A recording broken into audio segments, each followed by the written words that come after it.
नमक का दारोगा। जब नमक का महकमा कायम हुआ और एक खुदादाद नेमत से फ़ायदा उठाने की आम मुमानियत कर दी गई तो लोग दरवाज़ाए सद्र बंद पाकर रौजन और शिगाफ की सिक्र करने लगे। चारों तरफ तयानत, चबन और तहरीस का बाजार गर्म था।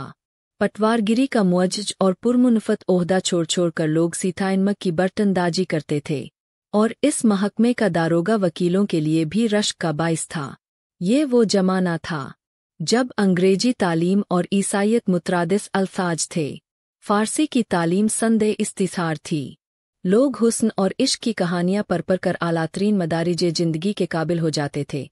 मुंशी बंसीधर ने भी जुलेखा की दास्तान ख़त्म की और मजनू और सरहाद के तिस्साइकम को दरियास्त अमरीका या जंगे नील से अजीम तरवासिया तैयार करते हुए रोज़गार की तलाश में निकले। उनके बाप एक जहांदीदा बुजुर्ग थे। समझाने लगे, बेटा घर की हालत जरा देख रहे हो, कर्जे से गर्दनें दबी हुई है। लड़कियां है, वो गंगाजमुना की तरह बढ़ती चली आ रही है। मैं कगारे का दरख्त हूँ, न मालूम कब गिर पड़ूँ, तुम ही घर के मालिको मुख्तार हो। मशाहिरे और ओहदे का मुतलक टयाल न करना, ये तो पीर का मज़ार है। निगाह चरावे और चादर पर रखनी चाहिए। ऐसा काम ढूंढो जहाँ कुछ बालाई रकम की आमद हो। माहवार मुशाहरा पूर्णमाशी का चांद है, जो एक दिन दिखाई देता है और फिर घटते घटते गायब हो जाता है। बालाई रकम पानी का बहता हुआ सोता है, जिससे प्यास हमेशा बुझती रहती है। मुशाहरा इंसान देता है, इसीलिए उसमें बरकत नहीं होती। बालाई रकम चैप से मिलती है, इसीलिए उसमें बरकत होती है। और तुम खुद आलिमो साजिल हो, तुम्हें क्या समझाओ, ये मुआमला बहुत कुछ जमीर और टयासे की पहचान पर मुनहसिर है। इंसान को देखो, मौथा देखो और चूप जौर से काम लो। और जुम्द के साथ हमेशा बेरहमी और बेरुठी कर सकते हो, लेकिन बेऔर्ज से मुआमला करना मुश्किल काम है। इन बातों को गिरह बांध लो, ये मेरी सारी जिंदगी की कमाई है। बुजुर्गाना नसीहतों के बाद कुछ दुआया कलमात की बारी आई। बंसीधर ने सादतमंद लड़के की तरह ये बातें बहुत तवज्जो से सुनी और तब घर से चल खड़े हुए। इस वसीय दुनिया में जहाँ अपना इस्तिक्लाल, अपना रफ़ीक, अपनी हिम्मत, अपना मददगार और अपनी कोशिश अपना मुरब्बी है, लेकिन अच्छे शुगून से चले थे। खूबी एक किस्मत साथ थी। सीताइनमक के दारोगा मुकर्रर हो गए। मुशाहरा माकूल बालाई रकम का कुछ ठिकाना न था। बूले मुंशी जी ने तत पाया तो बात बात हो गए। कलवार की तस्कीनोत शफ़ी की सनद ली। पड़ोसियों को हसद हुआ और महाजनों की सख्तगिरियाँ माइल बनरमी हो गईं। जाड़े के दिन थे। रात का वक्त नमक के बर्तनदाज चौकीदार शराबछाने के दरबान बने हुए थे। बंसीधर को अभी यहाँ आए हुए 6 माह से ज्यादा नहीं हुए थे, लेकिन इस अरसे में उनकी सरजशनासी और दयानत ने असरों का एतिबार और पब्लिक की बेएतिबारी हासिल कर ली थी। नमक के दफ्तर से 1 मील पूरब की जानिब जमुना नदी बहती थी और उस पर कश्तियों की एक गुजरगाह बनी हुई थी। दारोगा साहब कमरा बंद किए हुए मीठी नींद सोते थे। यकायक आँख खुली तो नदी के मीठे सुहाने राग के बजाय गाड़ियों का शोरोगुल और मल्लाहों की बुलंद आवाजें कान में आईं। उठ बैठे, इतनी रात गए क्यों गाड़ियाँ दरिया के पार जाती है? अगर कुछ तथा नहीं है तो इस परदायतारी की जरूरत क्यों? शुभे को इस्तिदलाल ने तरक्की दी। वर्दी पहनी, तमंचा जेब में रखा और आन की आन में घोड़ा बघाए हुए दरिया के किनारे आ पहुँचे। देखा तो गाड़ियों की एक लंबी कतार जुल्फे महबूब से भी ज्यादा तूलानी पुल से उतर रही है। हाकिमाना अंदाज से बोले, किसकी गाड़ियाँ है? थोड़ी देर तक सन्नाटा रहा। आदमियों में कुछ सरगोशियाँ हुईं। तब अगले गाड़ीबान ने जवाब दिया, पंडित अलोपीदीन की। कौन पंडित अलोपीदीन? दातागंज के मुंशी बंसीधर चौंके। अलोपीदीन इस इलाके का सबसे बड़ा और मुमताज जमींदार था। लाखों की हंडियाँ चलती थीं। गल्ले का कारोबार अलग। बड़ा साहिबे असर, बड़ा हुक्कामरस, बड़े बड़े अंग्रेज अफसर उसके इलाके में शिकार खेलने आते और उसके मेहमान होते। 12 महीने सदा बरत चलता था। पूछा कहाँ जाएंगी? जवाब मिला कि कानपुर, लेकिन इस सवाल पर कि इनमें है क्या? एक खामोशी का आलम तारी हो गया और दारोगा साहब का शुबह यकीन के दर्जे तक पहुंच गया। जवाब के नाकाम इंतजार के बाद जराजोर से बोले, क्या तुम सब गूंगे हो गए? हम पूछते हैं, इनमें क्या लदा है? जब अब भी कोई जवाब न मिला तो उन्होंने घोड़े को एक गाड़ी से मिला दिया और एक बोरे को टटोला। शुबह यकीन से हमावोश था। ये नमक के रेले थे। पंडित अलोपीदीन अपने सजीले रथ पर सवार कुछ सोते कुछ जागते चले आते थे कि कई घबराए हुए गाड़ीबानों ने आकर जगाया और बोले, महाराज दारोगा ने गाड़ियां रोक दी और घाट पर खड़े आपको बुलाते हैं। पंडित अलोपीदीन को मुबल्लिग इस्लाम की ताकत का पूरा और अमली तजुर्बा था। वो कहा करते थे कि दुनिया का जिक्र ही क्या, दौलत का सिक्का बहिश्त में भी राइज है, और उनका ये कौल बहुत सही था। कानून और हको इंसाफ, ये सब दौलत के खिलौने हैं जिनसे वह हस्बे ज़रूरत अपना जी बहलाया करती है। लेटे लेटे अमीराना बेपरवाही से बोले, अच्छा चलो हम आते हैं। ये कहकर पंडित जी ने बहुत इत्मीनान से पान के बीरे लगाए और तब लिहाफ ओढ़े हुए दारोगा जी के पास आकर बेअंदाज से बोले, बाबूजी आशीर्वाद। हमसे क्या ऐसी तता हुई कि गाड़ियां रोक दी गईं? हम ब्राह्मणों पर तो आपकी नजरे इनायत ही रहनी चाहिए। बंसीधर ने अलोपीदीन को पहचाना, बेइतनाई से बोले, सरकारी हुक्म। अलोपीदीन ने हंसकर कहा, हम सरकारी हुक्म को नहीं जानते और न सरकार को। हमारे सरकार तो आप ही है। हमारा और आपका तो घर का मामला है, कभी आपसे बाहर हो सकते हैं। आपने नाहक तकलीफ की, ये हो ही नहीं सकता कि इधर से जाए और इस घाट के देवता को भेंट न चढ़ाए। मैं खुद आपकी खिदमत में हाजिर होता। बंसीधर पर दौलत की इन शीरीं जबानियों का कुछ असर न हुआ। दयानतदारी का ताजा जोश था। कड़क कर बोले, हम उन नमकहरामों में नहीं हैं जो कौड़ियों पर अपना ईमान बेचते फिरते हैं। आप इस वक्त हिरासत में हैं। सुबह को आपका बाकायदा चालान होगा। बस मुझे ज्यादा बातों की फुर्सत नहीं है। जमादार बदलू सिंह, तुम इन्हें हिरासत में ले लो, मैं हुक्म देता हूँ। पंडित अलोपीदीन और उसके हवाख्वाहों और गाड़ीबानों में एक हलचल मच गई। ये शायद जिंदगी में पहला मौका था कि पंडित जी को ऐसी नागवार बातों के सुनने का इत्तिफाक हुआ। बदलू सिंह आगे बढ़ा, लेकिन सरते रौब से हिम्मत न पड़ी कि उनका हाथ पकड़ सके। अलोपीदीन ने भी सर्ज को दौलत से ऐसा बेनियाज और ऐसा बेऔर्ज कभी न पाया था। सकते में आ गए। ख्याल किया कि ये अभी तिफले मुकतब है। दौलत के नाजो अंदाज से मानूस नहीं हुआ। अलहड़ है, झिझकता है, ज्यादा नाजबरदारी की जरूरत है। बहुत मुस्कुराना अंदाज से बोले, बाबू साहब ऐसा जुल्म न कीजिए, हम मिट जाएंगे, इज्जत थाक में मिल जाएगी। आखिर आपको क्या फायदा होगा? बहुत हुआ थोड़ा सा इनाम व इकराम मिल जाएगा। हम किसी तरह आपसे बाहर थोड़ा ही है। बंसीधर ने सख्त लहजे में कहा, हम ऐसी बातें सुनना नहीं चाहते। अलोपीदीन ने जिस सहारे को चट्टान समझ रखा था, वो पाँव के नीचे से खिसकता हुआ मालूम हुआ। एतिमाद-ए-नफ्स और दुरूर दौलत को सदमा पहुंचा, लेकिन अभी तक दौलत की तादादी कुव्वत का पूरा भरोसा था। अपने मुख्तार से बोले, लाला जी 1000 का नोट बाबू साहब की नजर करो, आप इस वक्त भूखे शेर हो रहे हैं। बंसीधर ने गर्म होकर कहा, 1000 नहीं, मुझे 1 लाख भी सर्ज के रास्ते से नहीं हटा सकता। दौलत सर्ज की इस छामे काराना जसारत और इस जाहिदाना नस्कुशी पर झुंझलाई और अब इन दोनों ताकतों के दरमियान बड़े मार्के की कशमकश शुरू हुई। दौलत ने पेचोताब खाखा कर मायूसाना जोश के साथ कई हमले किए। 1 से 5000 तक, 5 से 10,000 तक, 10 से 15, 15 से 20,000 तक नौबत पहुंची, लेकिन सर्ज मर्दाना हिम्मत के साथ इस सिपाही जीन के मुकाबले में यकाउतन्हा पहाड़ की तरह अटल खड़ा था। अलोपीदीन मायूसाना अंदाज से बोले, इससे ज्यादा मेरी हिम्मत नहीं, आइंदा आपको इख्तियार है। बंसीधर ने अपने जमादार को ललकारा। बदलू सिंह दिल में दारोगा जी को गालियां देता हुआ अलोपीदीन की तरस बढ़ा। पंडित जी घबरा कर 2-3 कदम पीछे हो गए और निहायत मिन्तामेज बेकसी के साथ बोले, बाबू साहब, ईश्वर के लिए मुझ पर रहम कीजिए। मैं 25,000 पर मुआमला करने को तैयार हूँ। 4 मुमकिन, 30,000, ज़ैर मुमकिन, क्या 40,000 भी मुमकिन नहीं? 40,000 नहीं, 40 लाख भी 4 मुमकिन। बदलू सिंह, इस शख्स को सौरन हिरासत में ले लो, मैं अब एक लफ्ज भी सुनना नहीं चाहता। सर्ज ने दौलत को पाव तले कुचल डाला। अलोपीदीन ने एक तवी हैकल जवान को हथकड़ियां लिए हुए देखा, चारों तरफ मायूसाना निगाहें डाली और तब चश खाकर जमीन पर गिर पड़े। दुनिया सोती थी, मगर दुनिया की जबान जाग गई थी।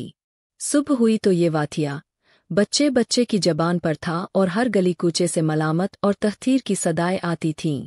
गोया दुनिया में अब गुनाह का वजूद नहीं रहा। पानी को दूध के नाम से बेचने वाले हुक्काम सरकार, टिकट के बगैर रेल पर सफर करने वाले बाबू साहिबान और जाली दस्तावेज बनाने वाले सेठ और साहूकार, ये सब पारसाओं की तरह गर्दनें हिलाते। और जब दूसरे दिन पंडित अलोपीदीन का मवाथिजा हुआ और वो कांस्टेबलों के साथ शर्म से गर्दन झुकाए हुए अदालत की तरफ चले, हाथों में हथकड़ियां, दिल में गुस्सा उखम, तो सारे शहर में हलचल सी मच गई। मेलों में शायद शौकीनजारा ऐसी उमंग पर न आता हो, कसरते हुजूम से सक़्फ़ो दीवार में तमीज करना मुश्किल था। मगर अदालत में पहुंचने की देर थी। पंडित अलोपीदीन इस कुलजुमेना पैद किनारे के नेहिंग थे।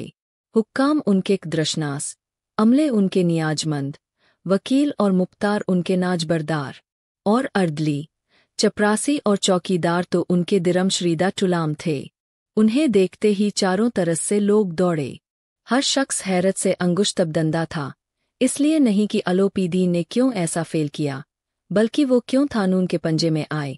ऐसा शख्स जिसके पास मुहाल को मुमकिन करने वाली दौलत और देवताओं पर जादू डालने वाली चरबजबानी हो, क्यों कानून का शिकार बने। हैरत के बाद हमदर्दी के इजहार होने लगे। सौरन इस हमले को रोकने के लिए वकीलों का एक दस्ता तैयार किया गया और इंसाफ के मैदान में सर्ज और दौलत की बाकायदा जंग शुरू हुई। बंसीधर खड़े थे। यकाओ तन्हा सच्चाई के सिवा कुछ पास नहीं, सास बयानी के सिवा और कोई हथियार नहीं। इस्तिथासा की शहादतें जरूर थीं, लेकिन तरतीबात से डावाडोल, हत्ता कि इंसास भी कुछ उनकी तरस खिंचा हुआ नजर आता है। ये जरूर सच है कि इंसास सीमोज़र से बेनियाज है, लेकिन पर्दे में वो इश्तियात है जो जहूर में मुमकिन नहीं। दावत और तोहसे के पर्दे में बैठकर दौलत जाहिदेसरे बन जाती है। वो अदालत का दरबार था, लेकिन उसके अरकान पर दौलत का नशा छाया हुआ था। मुकद्दमा बहुत जल्द फैसला हो जाएगा। डिप्टी मजिस्ट्रेट ने तजवीज लिखी। पंडित अलोपीदीन के खिलाफ शहादत निहायत कमजोर और मुहमल है। वो एक साहिबे सरवत रईस थे। ये गैर मुमकिन है कि वो महज चंद हजार के फायदे के लिए ऐसी कमीना हरकत के मुर्तकिब हो सकते। दारोगा साहब, नमक मुंशी बंसीधर पर अगर ज्यादा नहीं तो एक अफसोसनाक गलती और छामकाराना सरगर्मी का इल्जाम जरूर आयद होता है। हम खुश हैं कि वो एक सरजशनास नौजवान है, लेकिन सीथाइन्म की एतिदाल से बड़ी हुई नमकहलाली ने उसके इम्तियाज इदराक को मतलूब कर दिया है। उसे आइंदा होशियार रहना चाहिए। वकीलों ने ये तजवीज सुनी और उछल पड़े। पंडित अलोपीदीन मुस्कुराते हुए बाहर निकले। हवालियों ने रुपए बरसाए। सखावत और सराख हौसलगी का सैलाब आ गया और उसकी लहरों ने अदालत की बुनियादें तक हिला दीं। जब बंसीधर अदालत से बाहर निकले, निगाहें चुरूर से लबरेज, तो तान और तमस्खुर की आवाजें चारों तरफ से आने लगीं। चपरासियों और बर्तनदाजों ने झुककर सलाम किए, लेकिन इशारा उस वक्त उस नशाए क्रूर पर हवाए सर्द का काम कर रहा था। शायद मुकद्दमे में कामयाब होकर वो शख्स इस तरह अकड़ता हुआ न चलता। दुनिया ने उसे पहला सबक दे दिया था। इंसास, इल्म और पंचहरफी किताबात और लंबी दारियां और ढीले राले चोटे एक भी हथीकी इज्जत के मुस्तहिज नहीं। लेकिन बंसीधर ने सरवत और रसूख से बैर मोल लिया था। इसकी कीमत देनी वाजिबी थी। मुश्किल से एक हफ्ता गुजरा होगा कि मुअत्तली का परवाना आ पहुंचा। सरजशनासी की सजा मिली। बेचारे दिलशिकस्ता और परेशान हाल अपने वतन को रवाना हुए। बूले मुंशी जी पहले ही से बज्जन हो रहे थे कि चलते चलते समझाया था, मगर इस लड़के ने एक न सुनी। हम तो कलवार और बूचर के तकाजे सहें, बुगापे में भगत बनकर बैठें और वहां बस वही सूखी तनख्वाह। आखिर हमने भी नौकरी की है और कोई ओहदेदार नहीं थे, लेकिन जो काम किया दिल खोल कर किया और आप दयानतदार बनने चले हैं। घर में चाहे अंधेरा रहे, मस्जिद में जरूर चराग जलाएंगे। तुस ऐसी समझ पर पढ़ाना लिखाना सब अकारत गया। इसी असना बंसीधर खस्ताहाल मकान पर पहुंचे और बूले मुंशी जी ने रुदात सुनी तो सर पीट लिया और बोले, जी चाहता है अपना और तुम्हारा सर फोड़ लूं। बहुत देर तक पछताते और कफे अफसोस मलते रहे। गुस्से में कुछ सख्त तो सुस्त भी कहा और बंसीधर वहां से टल न जाते तो अजब न था कि ये गुस्सा अमली सूरत इख्तियार कर लेता। बूढ़ी अम्मा को भी सदमा हुआ। जगन्नाथ और रामेश्वर की आरजुएं थाक में मिल गईं और बीवी ने कई दिन तक सीधे मुंह बात नहीं की। इस तरह अपने बेगानों की तुरशरुई और बेगानों की दिलदोज हमदर्दियां सहते सहते एक हफ्ता गुजर गया। शाम का वक्त था। बूले मुंशी राम नाम की माला फेर रहे थे कि उनके दरवाजे पर एक सजा हुआ रथ आकर रुका। सब्ज और गुलाबी रंग के पर्दे, पछाई नस्ल के बैल, उनकी गर्दनों में नीले धागे, सींग पीतल से मंडे हुए। मुंशी जी पेशवाई को दौड़े, देखा तो पंडित अलोपीदीन है। झुक कर सलाम किया और मुदब्बिराना दूरशानियाँ शुरू कीं। आपको कौन सा मुंह दिखाए, मुंह में कालिख लगी हुई है, मगर क्या करे, लड़का नालायक है। नापल्स है, वरना आपसे क्यों मुंह छुपाते। ईश्वर बेचराक रखे मगर ऐसी औलाद न दे। बंसीधर ने अलोपीदीन को देखा, मुसाफा किया, लेकिन शाने कुद्दारी लिए हुए।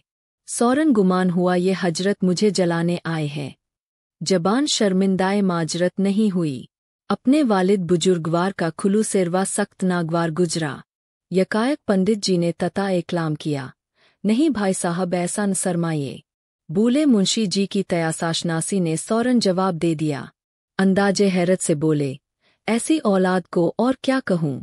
अलोपीदीन ने किसी तदर जोर से कहा, सचरे खानदान और बुजुर्गों का नाम रोशन करने वाला ऐसा सपूत लड़का पाकर परमात्मा का शुक्रगुजार होना चाहिए।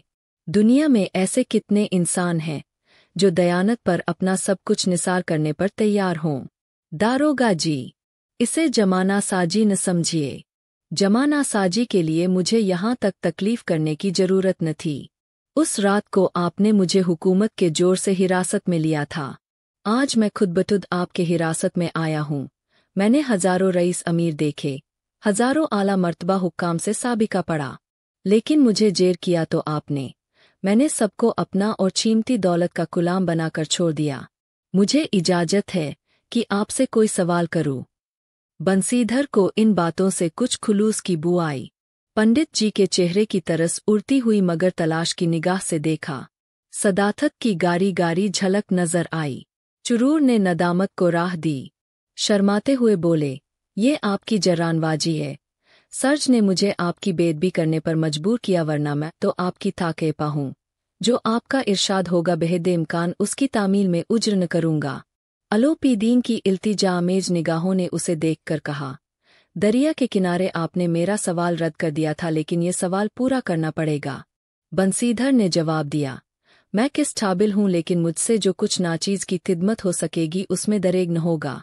अलोपीदीन ने एक कानूनी तहरीर निकाली और उसे बंसीधर के सामने रखकर बोले, इस मुख्तारनामे को मुलाहिजा सरमाइए और इस पर दस्तखत कीजिए। मैं ब्राह्मण हूँ, जब तक ये सवाल पूरा न कीजिएगा दरवाजे से न टलूंगा।